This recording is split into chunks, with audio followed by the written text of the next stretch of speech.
Oh salut les boys, j'espère que vous allez bien, moi ça va. Bon, on se retrouve en ce début de semaine, donc début de vlog pour moi. La semaine dernière était donc une semaine de deload. Je peux vous dire que ça m'a fait un bien fou, vraiment je me sens beaucoup mieux, je me sens très reposé. Ça a été un petit peu compliqué parce qu'on a eu un petit épisode de chaleur, là, je sais pas si vous vous en êtes rendu compte. Mais en tout cas, ça m'a fait du bien quand même. J'ai mis en place la piscine, voilà, je me suis mis bien et tout, c'est cool. Bon écoutez, je suis en train de travailler. En ce moment, je développe pas mal de trucs. J'essaye de faire un petit peu plus de contenu sur les réseaux sociaux avec le compte coaching. Donc je sais pas si vous suivez sur Instagram, mais vous avez le lien qui est dans la description de la vidéo si jamais vous voulez suivre. Je fais pas mal de contenu éducatif, je donne des conseils, etc. J'essaye de sortir à peu près 3 réels par semaine, donc vous avez à manger et à boire. Je fais principalement du contenu sur des corrections techniques, des erreurs qui sont courantes, notamment en force athlétique. Là je pense que je vais recommencer à faire un petit peu de contenu aussi pour le street lifting, donc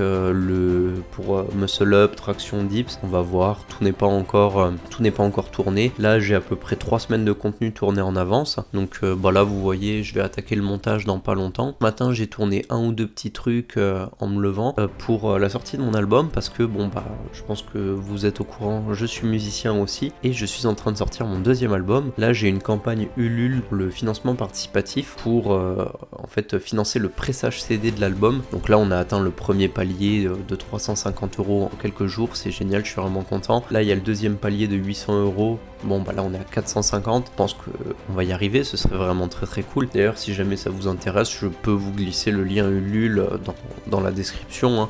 Je sais que ça n'a rien à voir avec le Power, mais si vous voulez aller checker la page Ulule, tout est expliqué dessus et tout. Bon, je fais ma pub, j'en profite. Bon, je vais pas vous embêter beaucoup plus longtemps. Comme d'hab, on garde le nouveau format de vlog. J'aime bien, c'est facile à monter pour moi. C'est plus agréable aussi, ça va plus vite, c'est plus dynamique, il y a moins de phases de blabla. Donc on garde les bonnes habitudes et je vous dis à très vite avec l'entraînement.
Et salut les boys, bon on a terminé les entraînements pour cette première partie de semaine. Là on est jeudi, je suis en jour de repos. Là on est vendredi, donc aujourd'hui je reprends les entraînements. Là on est vendredi, hier c'était mon jour de repos, j'en ai bien profité. Je vais vous faire un petit retour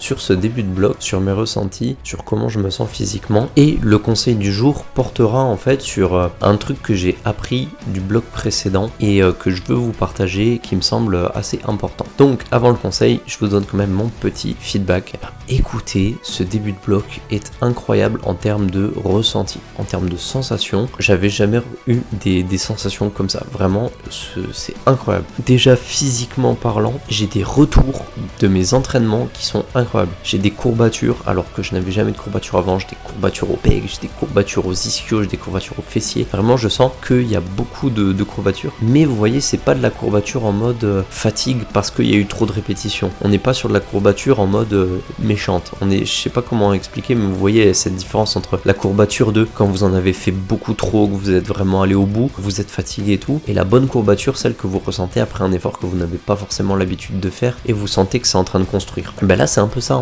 c'est les courbatures de la construction, vous voyez. J'ai des bons ressentis, je prends un plaisir dingue à faire les séances, vraiment j'aime trop. Techniquement parlant, en plus je suis bien sur les 3 mouvements, pour le coup c'est cool parce que je me sens à l'aise, je me sens fort, je sens que les barres sont lourdes, mais en fait elles montent bien et le RPE reste bas même si le ressenti est lourd, donc c'est plutôt cool. Et vraiment là ouais, sur ces 3 premières séances j'ai pris un plaisir incroyable à les faire. Vraiment, j'ai jamais pris autant de plaisir à faire des séances depuis que j'ai commencé le power. Là, vraiment, c'était que du régal. Et du coup, comment ça se fait? Je pense que c'est explicable par plusieurs choses, et notamment par l'explication que quand j'ai commencé le power, forcément, je faisais que m'améliorer. Quand vous commencez quelque chose au début, vous êtes toujours très très bon, vous avez ce qu'on appelle les newbie gains, c'est normal. Mais moi, je suis pas quelqu'un qui aime construire des blocs en mode toutes les semaines je fais un PR. Voilà, bon, j'en ai déjà discuté. Vous savez à peu près comment je fonctionne maintenant si vous me suivez depuis quelques temps. Sinon, pour les autres, sachez juste que moi j'aime planifier sur le très long terme avec ce qu'on appelle emerging strategies. Ça veut dire que en gros, c'est le court terme qui va avoir une incidence sur le long terme. C'est-à-dire que ce que je fais cette semaine va avoir une incidence sur ce que je vais faire la semaine prochaine en termes de volume, d'intensité, de RPE, etc. En gardant les mêmes formats d'entraînement, et on voit sur le long terme jusqu'où ça nous mène, sur 8, 12, voire même 16 semaines. Et donc le conseil que je voudrais vous donner, c'est une réflexion personnelle que j'ai eue. Alors il n'y a pas vraiment de nom spécifique, parce que c'est pas un conseil technique, c'est pas un conseil sur le mouvement, c'est plus un conseil sur votre état d'esprit et la manière de voir l'entraînement et comment vous gérez votre programmation. Alors je vais partir du coup de mon cas personnel, du dernier bloc, et des attentes que j'avais, de la manière que j'avais de concevoir le power et les erreurs que j'ai pu faire justement dans cette conception, et pourquoi aujourd'hui j'ai évolué dans la vision que j'ai de ma pratique, la vision que j'ai de ma manière de programmer, et du coup les attentes que j'ai vis-à-vis du sport et vis-à-vis de mes entraînements surtout. Le truc, c'est que j'avais des espérances assez hautes sur mes fins de bloc. À chaque fois, je faisais corrélation entre fin de bloc ou fin de cycle avec test de max. Et en fait, je me suis rendu compte que je me disais, il faut à tout prix que j'ai tant de total, il faut que j'ai tant au squat, tant au bench, tant au deadlift. Et le problème que j'ai eu avec ça, c'est que du coup, je me mettais la pression aux entraînements. Et sur mon dernier bloc, ça c'est particulièrement ressenti, et je vous en ai parlé dans l'épisode hors série, c'est là où j'ai fait un petit peu n'importe quoi. J'ai fait beaucoup d'overshoot, notamment au squat et au bench, parce que je voulais à tout prix chercher cette barre que j'avais planifiée en fin de bloc, et en fait j'ai commis l'erreur de vouloir passer une barre en étant prêt à la passer dans ma tête, mais mon corps lui n'était pas prêt à passer cette charge. Et ça c'est une énorme différence à quand vous avez une échéance, arriver le jour J, être prêt dans votre tête, ok, t'es prêt à le faire dans ta tête, mais est-ce que ton corps lui a été suffisamment préparé, est-ce que ton corps est en forme, capable de faire ce que tu as prévu? Et ça c'est deux choses qui sont complètement différentes, et moi j'ai commis cette erreur en fait de vouloir à tout prix aller chercher une barre. Dans ma tête j'étais prêt à le faire, mais le problème c'est que j'ai poussé mon corps au-delà de ce que mes capacités de récupération me permettaient, et le problème c'est que je n'étais tout simplement physiquement pas prêt à passer les charges que j'avais prévues, et c'est pour ça que ça s'est soldé par 3 fails. Et du coup j'avais ce stress dans mes entraînements, et je me suis posé, j'ai beaucoup réfléchi à la question, et je me suis dit bah en fait c'est pas grave, parce que je vais pas être champion du monde en 6 mois, je vais pas avoir le meilleur total de tous les temps en quelques années. Ça prendra du temps, ça prendra de la construction, il va falloir que je m'entraîne pendant des années, peut-être 10 ans, 15 ans, 20 ans, et peut-être que je ne serai jamais champion du monde, mais ce n'est pas grave. Ce n'est tout simplement pas le but du powerlifting. Moi ce que j'ai voulu faire en commençant cette pratique, c'est oui bien évidemment j'avais un objectif de compétition, oui bien évidemment je veux toujours être champion de France dans un avenir, mais ce n'est pas la priorité. Ce que je recherche avant tout dans le sport, c'est de me challenger, c'est de devenir le plus fort que je puisse l'être, et de prendre du plaisir dans mes entraînements. Là vous voyez le plaisir que j'ai pris sur les séances du début de semaine, ça vaut absolument tous les titres que je pourrais avoir si je m'esquintais à vouloir à tout prix pousser, et le stress que ça m'apporte. Si toutes mes séances pouvaient se passer comme celles que j'ai eues lundi, mardi et mercredi, mais moi je suis refait 100% quoi.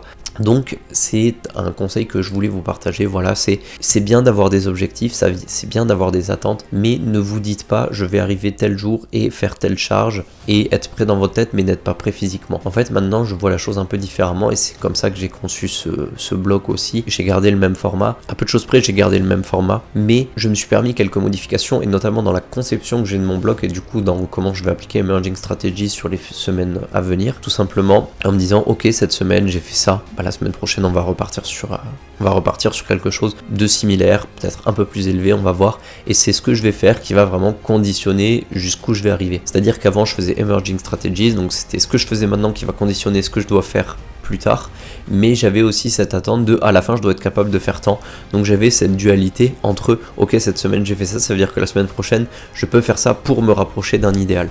Là maintenant je me mets plus cette contrainte de me dire je dois me rapprocher de telle charge, je dois arriver à faire telle chose en fin de bloc, et je ne veux plus associer mes fins de bloc, mes fins de cycle avec des tests max, parce que c'est pas une bonne, je pense une bonne stratégie. Là pour vous donner un exemple très concret sur mes prochaines semaines d'entraînement tel que c'est planifié, tout mon volume, toutes mes séries, tous mes 3x3, tous mes 3x5, mes 4x5, mes 5x5, tout ça, la même intensité. Au squat, ça ne change pas, au terre, ça ne change pas, au bench, ça ne change pas. J'ai les mêmes charges pendant les 4 prochaines semaines sur toutes mes phases de volume. Les seules choses qui changent, ça va être au niveau de mes singles, où mes singles vont augmenter petit à petit en intensité, mais c'est la seule variation que j'ai mis sur ma prog en termes de charge. Pourquoi j'ai fait ça? Parce que je veux construire. Voilà les boys, cet épisode de vlog touche à sa fin. J'espère qu'il vous a plu, j'espère que le petit conseil peut vous aider à concevoir votre pratique un peu différemment et à mettre les choses en perspective, à ne pas trop vous mettre la pression sur vos entraînements même s'il y a des échéances à la clé, parce que en fait vous n'avez pas à être stressé, parce que si vous avez fait le taf, en fait votre entraînement va vous amener vers un niveau, et quand vous allez atteindre ce niveau, en fait c'est le niveau que vous devez avoir. Donc c'est pour ça que bien programmer vos séances, faire des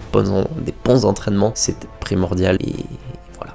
Et sur ce, je vous dis à la semaine prochaine, faites-vous plaisir à l'entraînement, entraînez-vous bien, et moi je vous dis ciao.